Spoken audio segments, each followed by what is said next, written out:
An estate worth millions became the site of a brutal double murder. What happened to it? In the late 80s, Eric and Lyle Menendez seemingly lived a cushy life of wealth and privilege in their Beverly Hills mansion.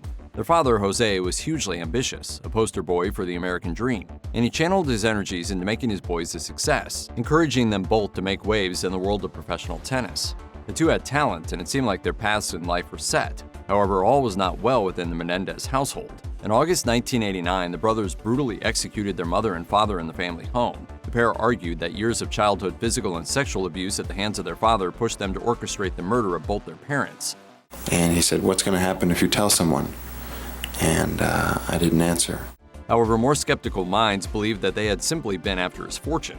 The Menendez brothers were just 18 and 21 years old when they decided to kill their parents with shotguns, blowing out their kneecaps for added credibility and blaming it on the mob.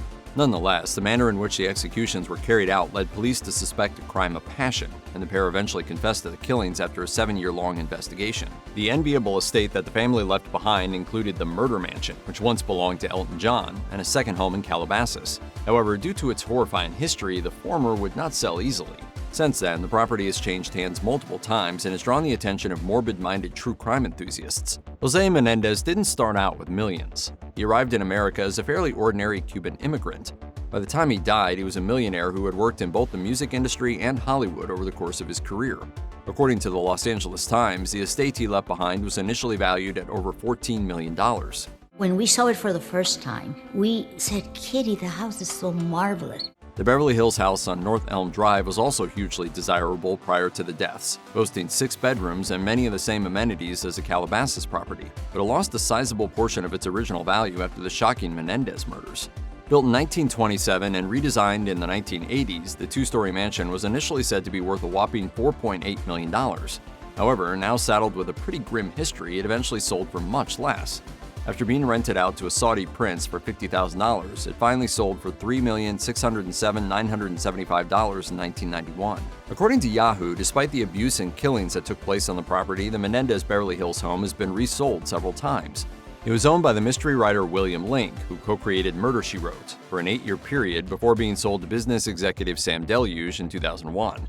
In 2023, the 6-bedroom, 8-bathroom property was listed on Zillow with an assessed value of over $5 million, though it's not currently on the market. Everything just shines of money. But could the current true crime boom actually put value back on the much-maligned property? Although many years have passed since the murders, the present owners still have to contend with curious visitors turning up in their driveway, and the site has become a place of grim interest for those engaged in true crime tourism.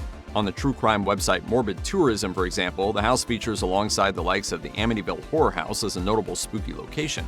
A number of YouTubers have also filmed themselves visiting the mansion, most notably Jake Weber, whose drive-by visit to the property netted him over 1 million views. The Menendez case remains highly contentious. In fact, some in the online community sympathize with the brothers and believe the defense they made at their 3 1990s trials. Though they remain in prison, their attorneys filed a 2023 petition claiming new evidence could set them free. Time will tell whether the property will once again end up in the spotlight.